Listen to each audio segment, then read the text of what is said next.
오늘은 이 제목이 그리스도인과 정부입니다. 왜 갑자기 이런 제목인가 하고 의아스럽게 생각할 수 있겠는데요.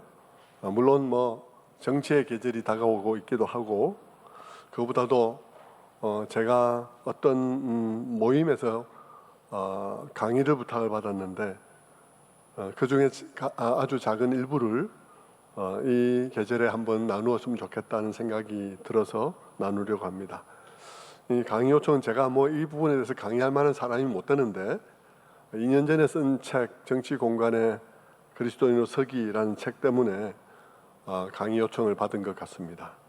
당시에 정치적으로 굉장히 민감한 시기에 설교를 했고 또 책으로 펴내었더니 그 주제가 사람들에게 많이 흥미로운 주제는 아니지만 그래도 책을 읽은 독자들이 좋은 평을 해주었고, 또 어떤 평론가는 이 책에 대해서 좋은 평론을 또 남겨주시기도 했습니다.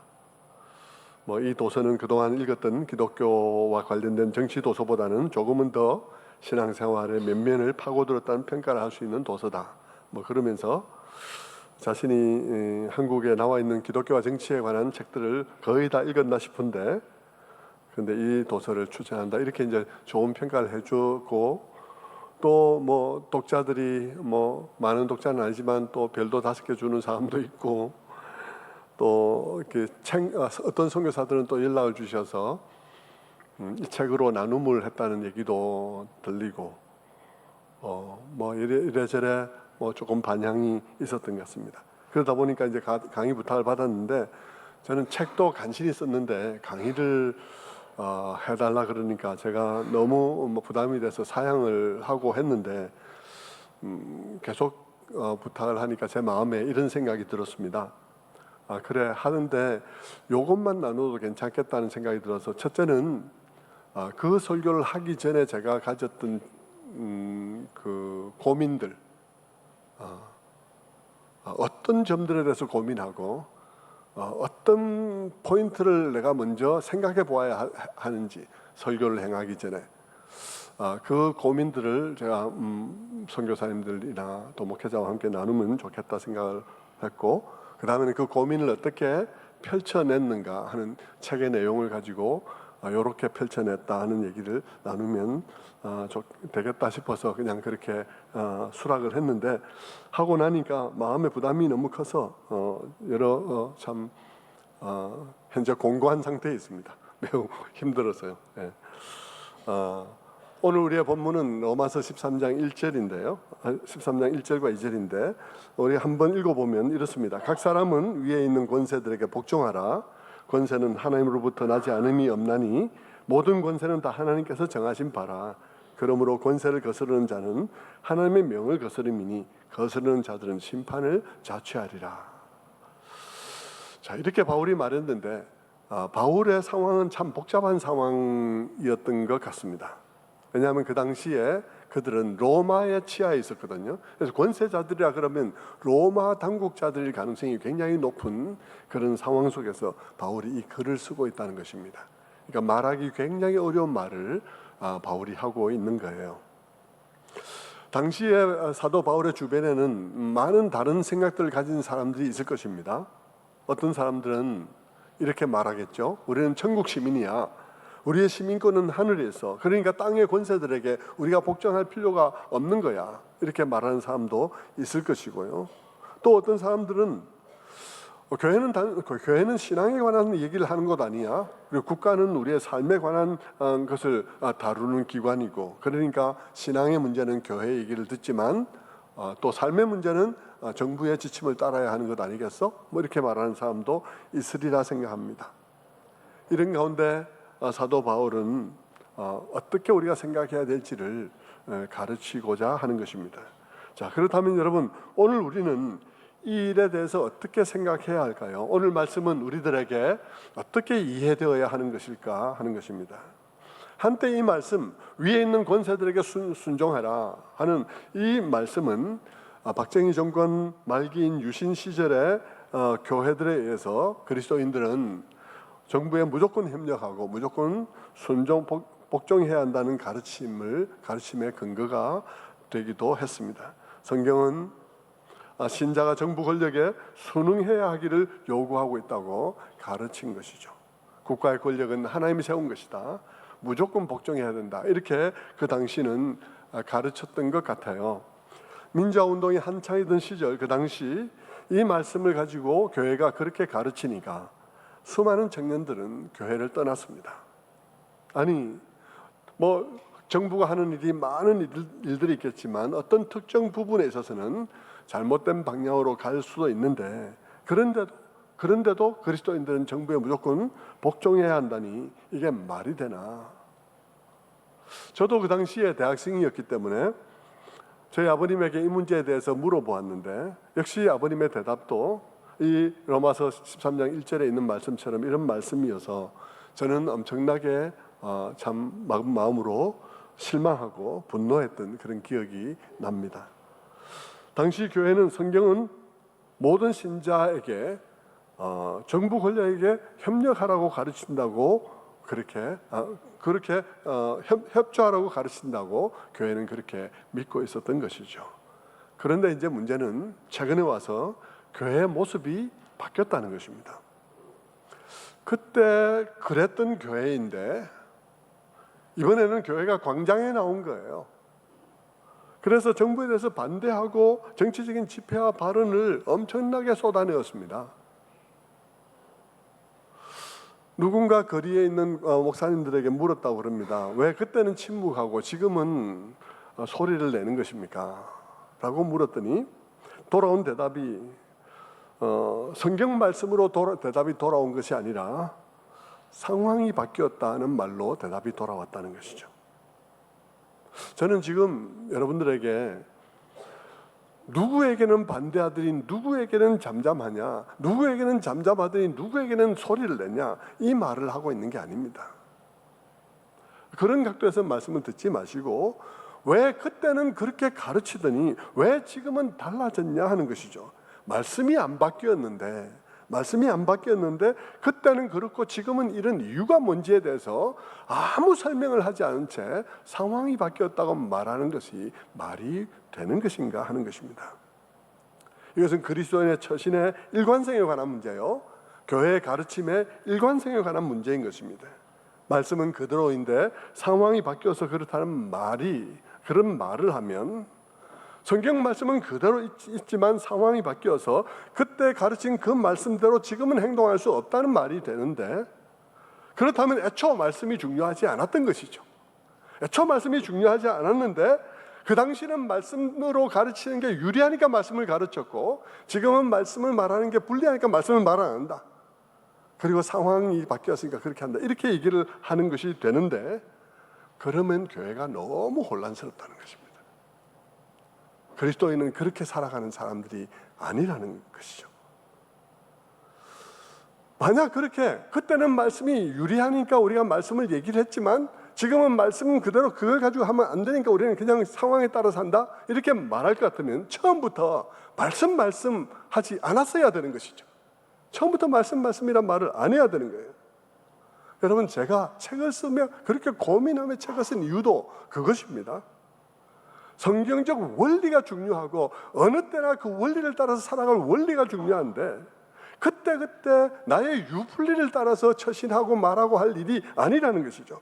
복잡하면 복잡할수록 성경 속에서 우리의 모든 상황을 규율할 원리를 찾아내는 일이 굉장히 중요하고, 그리고 그 원리를 찾아내서 거기서 우리의 생각을 출발하고 그리고 판단을 그것으로부터 이끌어내야 한다는 것입니다.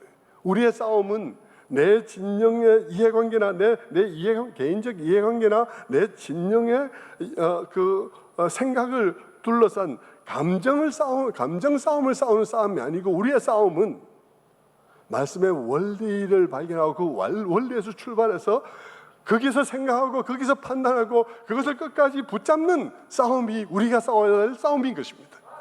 그것이 우리가 싸워야 될 싸움이지, 그냥 우리가 생각대로 그때 상황대로 지금 상황이 바뀌었으니까 이러면서 왔다 갔다 그때 기분에 따라서 왔다 갔다 하는 싸움이 아니라는 거죠.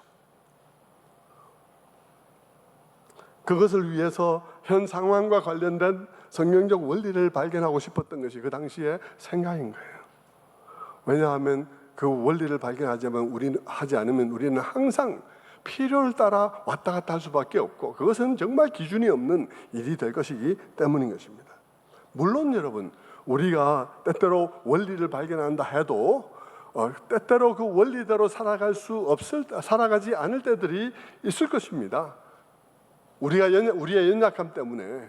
그러나 그럴지라도 그때마다 상황이 바뀌었다 이러면서 합리할 것이 아니고, 우리의 마음과 양심 속에 말씀이 말하고 있는 원리가 우리의 마음 속에 있어서 잠시 그 원칙을 따르지 못했을 경우가 있다 할지라도 마음에 새겨진 그 원리로 말미암아 말씀의 자리로 다시 돌아오는 것이 우리 성도들이 살아야 할 삶인 거예요.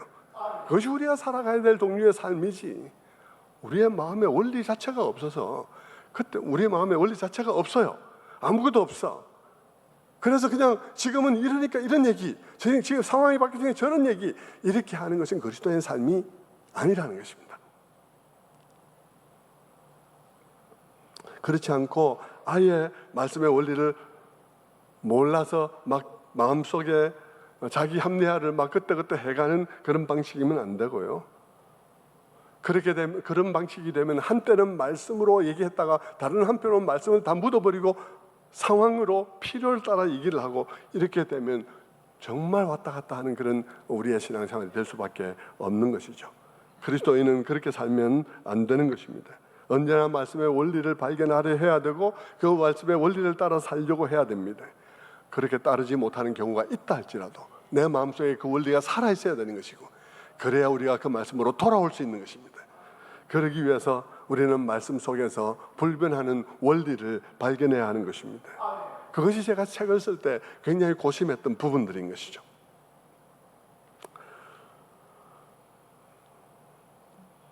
전에는 가만히 있다가 이제는 길거리로 나오게 되었는데, 아무런 원칙도 없이 말 바꾸기 하는 방식으로 그러면 안 되고요.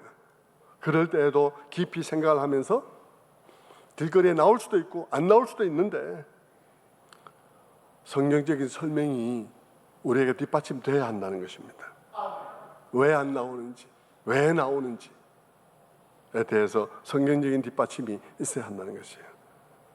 그때는 내게 큰 영향이 없는 문제였기 때문에 내가 그냥 가만히 정부를 따라갔는데, 지금은 내게 큰 문제가 되는 것이니까 이제는 상황이 바뀌어서 나왔다는 게 아니라, 그렇게 되면 또 상황이 바뀌면 또 바뀔 수 있으니까, 그것이 아니라 말씀을 다시 들여다보니까 그때 우리가 이런 말씀에 근거해서 그때는 교회는 이런 때 가만히 있는 거야 라고 말을 했는데, 지금 그것을 다시 한번 그 말씀을 들여다보니까 그때 우리의 해석이 잘못되었다. 그때 내가 잘못했다.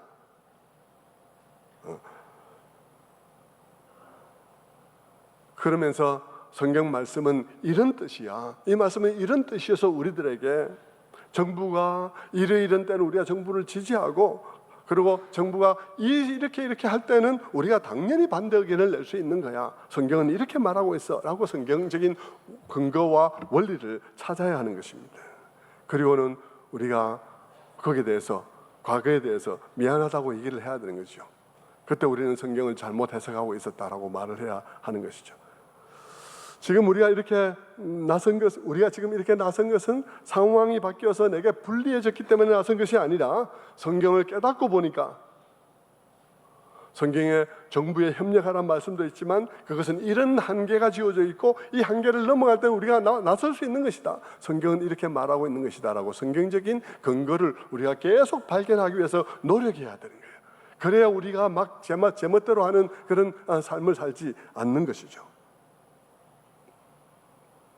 그렇다면 여러분, 이제 이 말씀이 의미하는 바를 우리가 좀 더 한번 나누어 보도록 하겠습니다. 오늘 성경 말씀은 우리 그리스도인들에게 정부가 하는 일에 대해서 무조건 협조하고 복종하라고 하는가? 본문은 그렇게 우리에게 말하고 있는가? 거기에 대한 대답은 무조건이란 말이 붙으면 안 되겠죠. 무조건 그런 말이 붙으면 안 되지만, 그러나 거의 성경은 정부에 하는 일에 대해서 협조하라는 쪼의 얘기를 하고 있어요. 굉장히 보면 막 참 마음이 조마조마하고 어떻게 이렇게 말할 수 있지 하는 생각이 들 정도로 정부에 대해서 협력하라고 말을 하고 있습니다. 심지어 본문을 이렇게 한 줄 한 줄 읽어보면요, 가슴이 막 무너지려고 할 때도 있어요.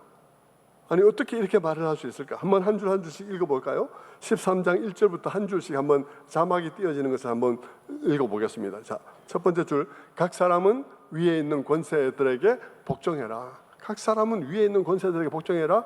위정자들에게 정부 권력에게 복종해라. 이게 맞을까? 이러면서 마음에 생각이 좀 들지 않습니까? 근데 그 다음 줄 한번 보십시오. 그 다음 줄을 보면 권세는 하나님으로부터 나지 않음이 없으니, 권세는 하나님께서 난다는 거예요. 그러니까 더 확 눌리는 느낌입니다.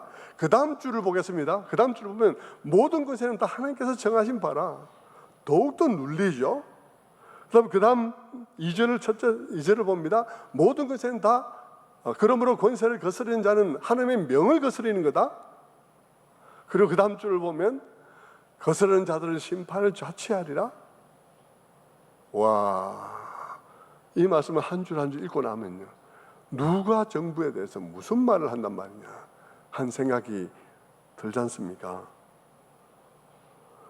권세마다 하나님께로부터 났다 얘기하면서 다 하나님이 정하신 바라 그러면서 거스르지 말라 얘기하고, 거스르면 하나님의 심판을 받게 될 것이라고 얘기하고, 와, 이 성경 말씀은 독재 정권이 사용하면 엄청나게 유리하겠다는 생각이 딱 들잖아요. 독재 정권이 사용하면 독재 정권에 아부하는 교회들이 가르치기에 너무 좋다는 생각이 들지 않습니까? 그런데 이 말씀이 오로지 그런 뜻일까? 우리가 생각해야 되는 거예요.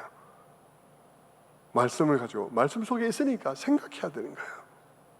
무슨 뜻일까?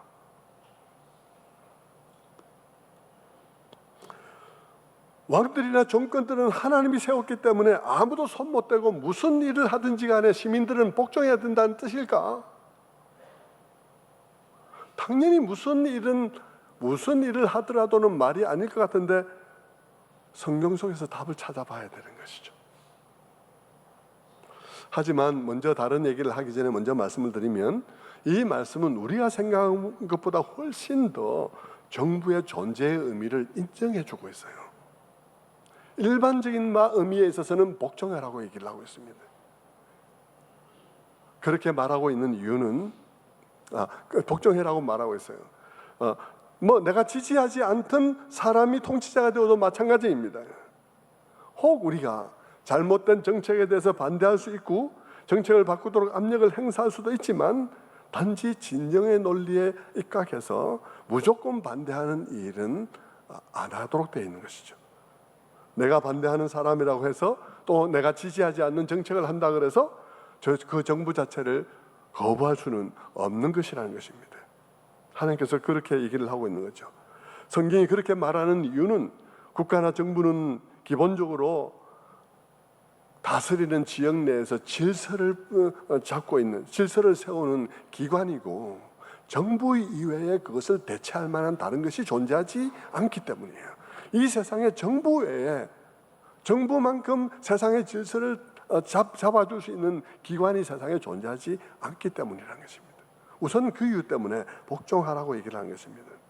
좀 심하게 얘기하면, 다소 잘못된 부분이 있는 정권이라 할지라도 질서 유지를 담당하는 측면에 있어서는 인정해야 된다 하는 얘기를 하고 있는 것입니다. 그래서 기본적으로 어느 정부나 그들은 어떤 정부나 선한 일을 장려하고 악한 일을 징벌하는 일들을 하는 것이죠. 그게 3절부터 지금 이 로마서가 하는 말씀입니다. 13장 3절, 다스리는 자들은 선한 일에 대하여 두려움이 되지 않고 악한 일에 대하여 되나니, 내가 권세를 두려워하지 아니하려느냐? 선을 행하라. 그리하면 그에게 칭찬을 받으리라. 쉬운 말로, 선한 일을 하면 정부의 공권력을 두려워할 필요가 없다는 말입니다. 공권력이 두렵지 않으려면 선한 일을 하라, 그런 뜻이죠. 악을 행하는 자들은 공권력을 두려워할 수밖에 없다. 왜냐하면 그들의 손에 공권력이 괜히 주어진 것이 아니다, 이런 말씀을 하고 있는 거예요. 13장 4절을 한번 보겠습니다. 바로 그 말씀을 하고 있죠. 그는 하나님의 사역자가 되어 내게 선을 베푸는 자니라. 그러나 네가 악을 행하거든 두려워하라. 그가 공연히 칼을 가지지 아니하였으니 곧 하나님의 사역자가 되어 악을 행하는 자들에게 진노하심을 따라 보응하는 자니라. 심지어 이 본문 속에는요, 그 정부를 하나님의 사역자라고 얘기를 하고 있습니다. 하나님의 사역자라고. 그러니까 여러분, 이 세상이 교회로만 다스려지는 세상 당연히 아니고요. 이 정부 권력으로만 다스려지는 세상이 당연히 아닌데, 그러나 정부 권력, 이게 국가 권력에게 주어진 것은 질서를 유지하는 일에 있어서 하나님의 사역자라는 것입니다. 하나님께서 세상의 질서를 유지하는데 세상의 정부들을 사용하신다는 뜻입니다. 그런 의미에 있어서 사도 바울이 이 말을 하고 있는데, 처음에 말씀드린 것처럼 사도 바울이 이 말을 할 때 그 당시는 로마의 지배를 받고 있을 때라는 것입니다. 그러니까 사도 바울로는 이 말을 하는 일이 보통 어려운 일이 아니었을 것입니다. 그가 로마의 학정을 모르는 것이 아니었을 것입니다. 그런데도 사도 바울이 그렇게 말하는 것은 질서 유지에 있어서 정부 권력을 대체할 만한 다른 무엇이 세상에 존재하지 않는다는 것이에요.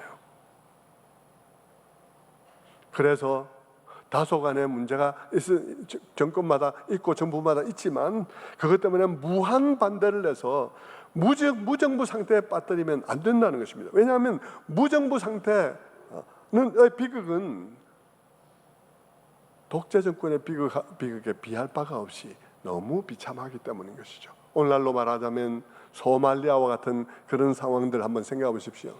그 무정부 상태에서 약탈, 무고한 납치, 살해, 부녀자 강간, 그리고 그런 여러 가지 일들이 막 그냥 거침없이 행해지는 그 무정부 상태 생각해 보십시오.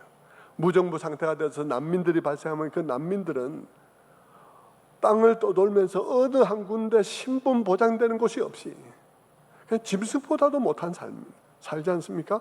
짐승보다 못한 삶을 살아요. 좀 이따 얘기를 다시 드릴 텐데요.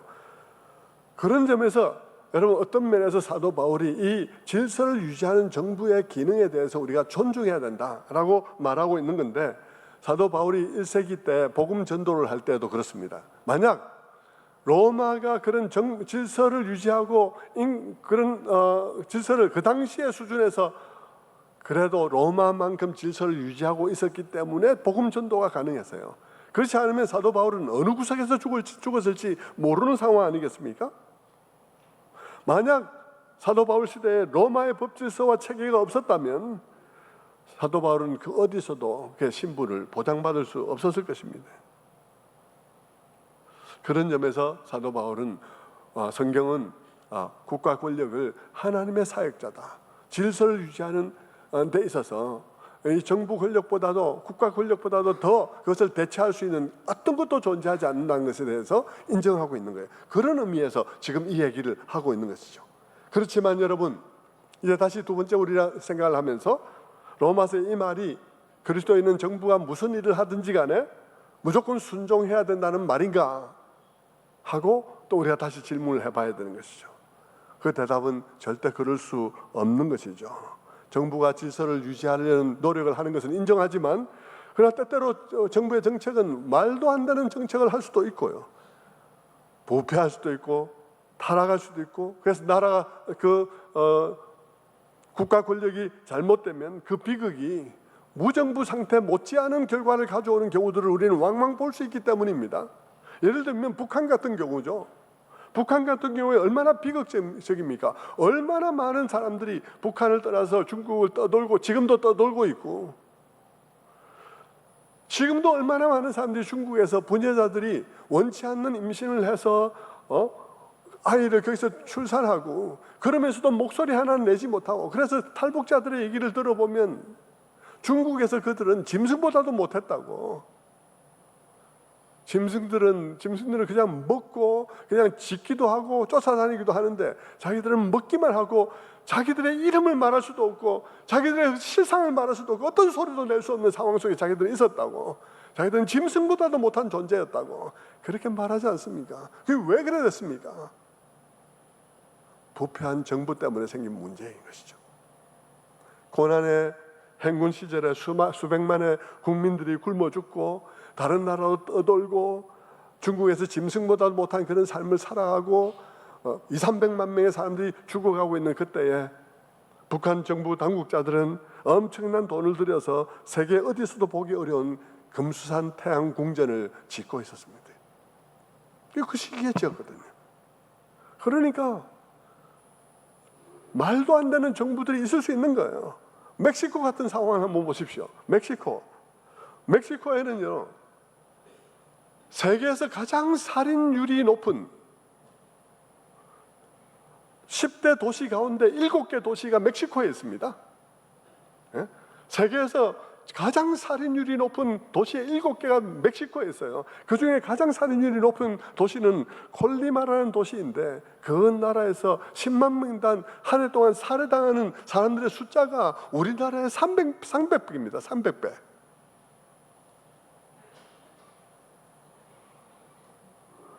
이것은 정부의 무능과 잘못된 정책이 주된 이유가 되는 것 아니겠습니까? 그러니까 정부가 하는 일에 기독교인은 무조건 순응하라고 말을 할 수는 없는 것이죠. 그런데 기독교인이라면 이런 상황들을 보면서 이것 봐, 이러니까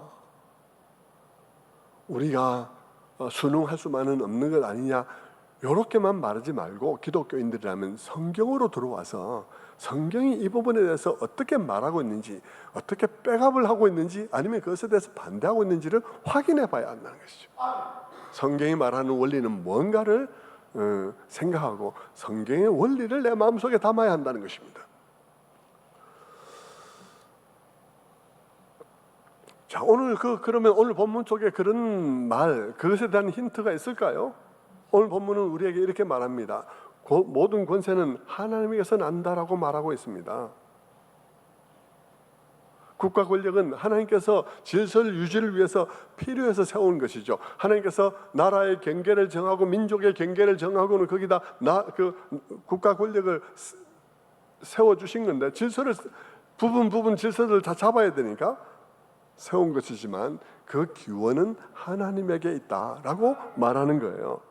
여러분, 권세가 하나님께로부터 났다는 말이 무슨 말일까요? 어떤 의미가 되는 것일까요?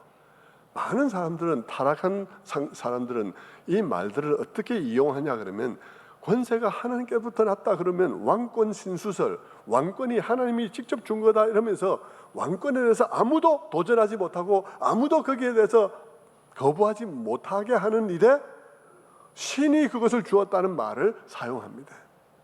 그런데 여러분, 여기서는 그런 뜻이 아니에요. 권세가 하나님께로부터 났다는 말은 권세가 하나님의 뜻에 부합하게 기능해야 된다는 것을 의미하는 것입니다. 그것이 하나님께로부터 왔으니까 권세는 하나님의 뜻에 부합하게 행사되어야 하고 그 하나님 앞에 책임져야 한다는 것을 의미하는 것입니다. 그러니까 여러분, 이 모든 국가 권력과 이 모든 것들이 궁극적으로는 하나님께서 나라들의 경계를 정하고 민족들의 경계를 정해서 그들의 이 질서를 잡는 도구로서 국가라는 것을 인정해 주시고 그렇게 세워주셨다면, 나라들은 또 국가 권력들은 다 하나님 앞에 책임을 져야 되는 존재들이라는 것입니다. 그리고 하나님께서 원하시는 방식으로 정치를 해나가야 되는 것이죠. 북한처럼 해나가는 것이 아니라. 그렇다면 그것은 무엇일까라고 생각해 봐야 하는 것입니다. 그것이 무엇인가를 생각해 보려면, 자, 모든 사람들이 정부가 하는 일에 협조해라, 순종해라. 그런데 그 모든 정부의 권세는 하나님께로부터 왔다. 그러면 정부도 굉장히 우리가 협조해야 될 질서를 잡는 중요한 기관이지만, 더 중요한 것은 이 정부를 있게 한 하나님이 있다는 것입니다. 그러므로 우리는 이 하나님이 어떤 분이신지에 더 초점을 맞춰야 되는 거예요. 이 하나님이 어떤 분이신지를 알아서 이 정부가 어떤 일을 달성해 가야 하는지를 우리는 이해해야 되는 것입니다. 그래서 우리는 성경 속에서 하나님이 어떤 특성을 가지신 분이신지를 성경을 통해서 들여다보게 되는 것입니다. 하나님께서 그분이 세우신 지도자들에 대해서, 정치 지도자들에 대해서 무슨 요구를 하셨는지 살펴봐야 하는 것이죠. 그럼 예를 들면 시편 72편 1절 같은 것입니다. 하나님이여, 주의 판단력을 왕에게 주시고 주의 공의를 왕의 아들에게 주소서. 그가 주의 백성을 공의로 재판하며 주의 가난한 자를 정의로 재판하리니 의로 말미암아 산들이 백성에게 평강을 주며 작은 산들도 그리하리로다.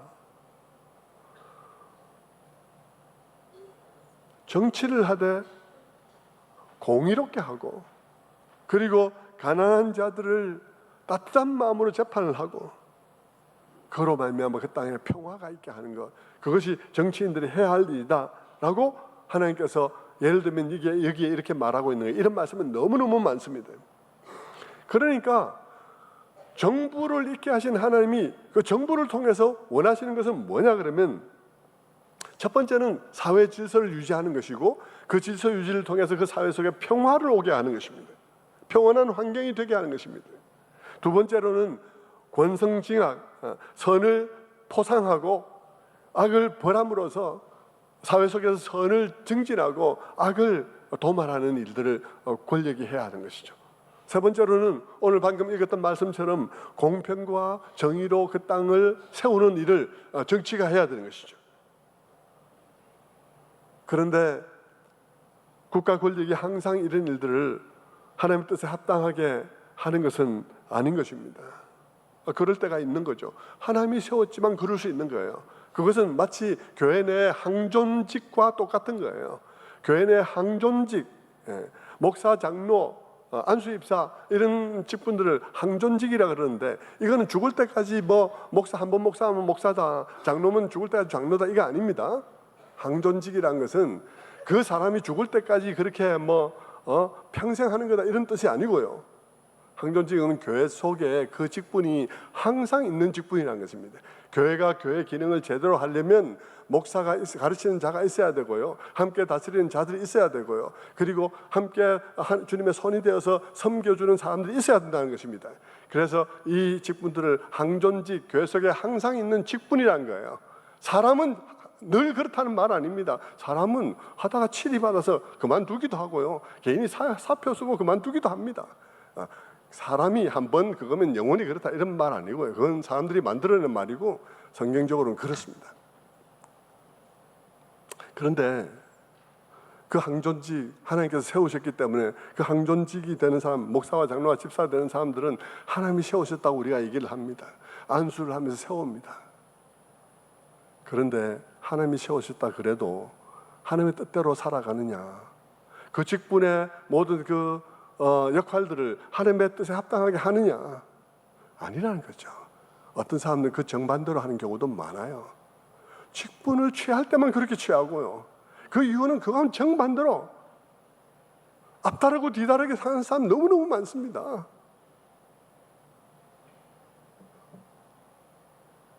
그런 사람들은 다루어져야 되고 또 그래야 되는 경우겠죠. 마찬가지입니다. 국가 권력도 마찬가지인 거예요.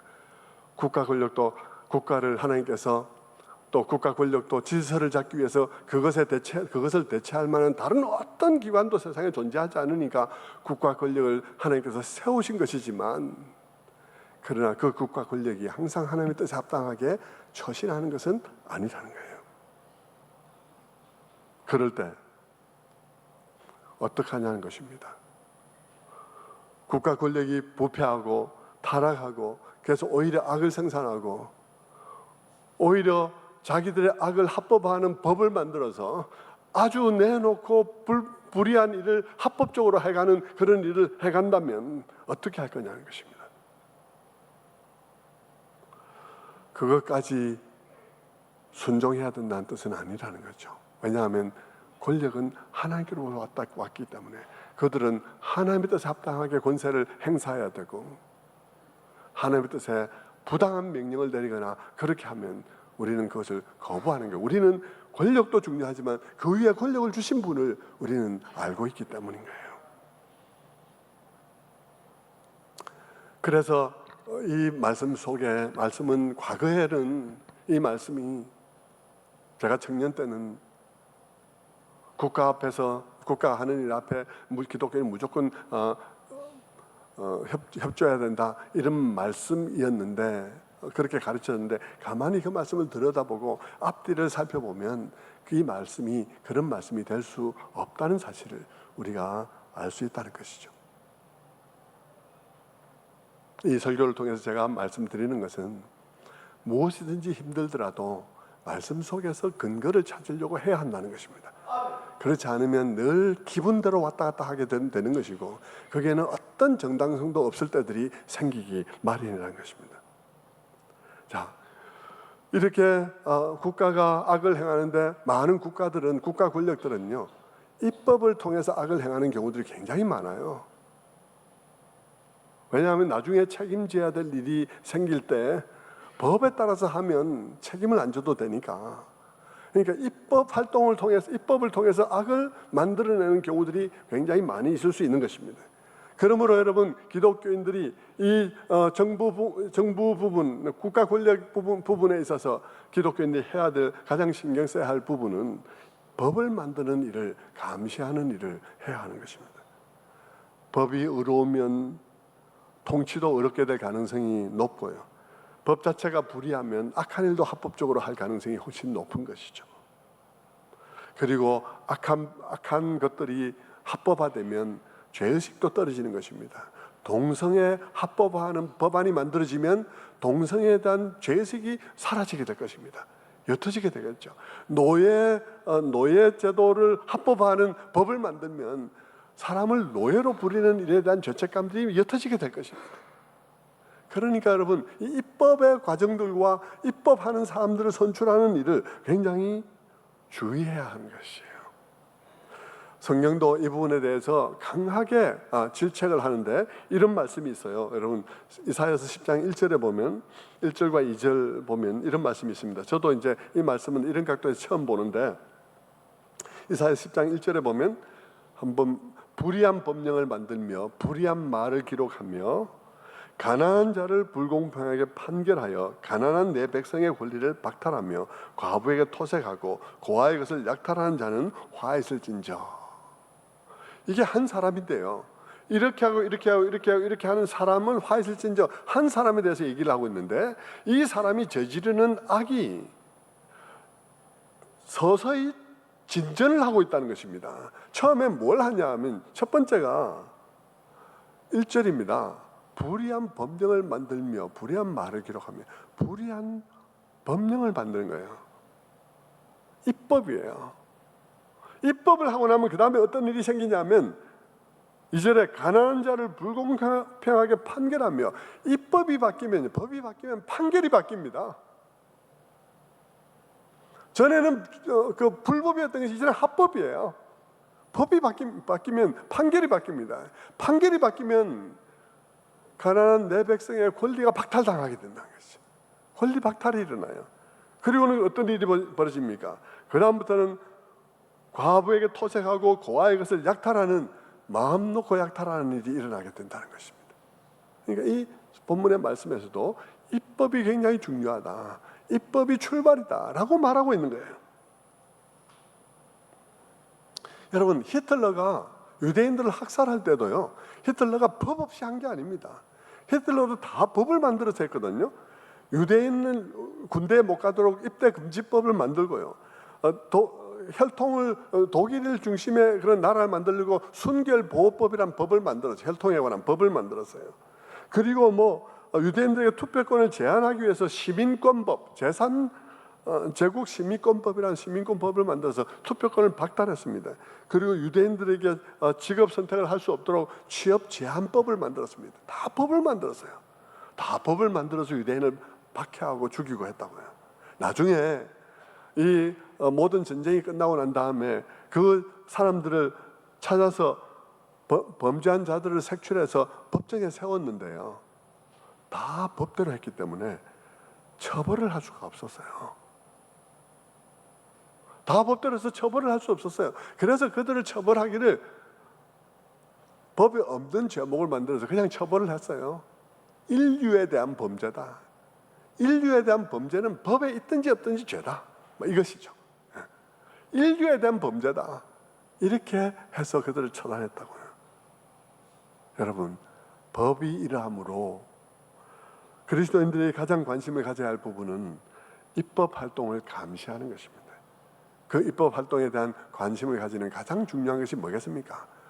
투표에 참여하는 일이고, 국회의원을 정말 나의 혈연과 지연을 떠나서 정말 이 일을 잘 감당하는 양심적인 사람을 뽑아야 되는 거죠.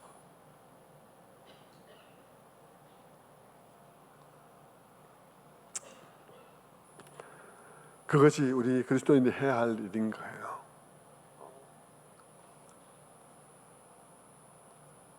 때로는 우리는 말씀을 맺어가야 되겠는데, 때로는 우리가 질서 유지라는 일들을 또 수행해가는 정부에 대해서 우리는 되게 평상시에 다 협력을 해야 되죠. 그리고 어떤 면에서 나의 개인적인 이해관계 때문에 뭐 어필할 수는 있지만 뭐 극단적인 행동까지 하면 안 되는 거죠. 왜냐하면 나는 내 개인적인 이해관계에 사로잡혀 있지만 정부는 좀 더 넓은 시각에서 본다는 점을 인정해주는 측면은 있어야 되지 않겠습니까? 그러나 그럼에도 불구하고 정부가 정말 하나님의 뜻에 어긋나는 방식의 것들을 요구하고 결정해 나갈 때 우리는 거기에 대해서 우리는 반대하고 거부하고 불복종할 수 있는 거예요. 그래서 시민 불복종 운동 이런 것들이 일어날 수 있는데요. 성경 속에는 보면 실제로 많은 성경 사건 속에서 국가 권력에 불복종하는 일들이 일어나고 있는 것을 볼 수 있습니다. 예를 들면 애굽의 산파들에게 바로가 히브리 족속들 중에서 여자들이 아이를 낳거든 다 잡아 죽여라 이렇게 명령했을 때 그 모세를 살려둔 그 산파의 경우 불복종 운동을 한 것이죠. 기생 라합의 경우에도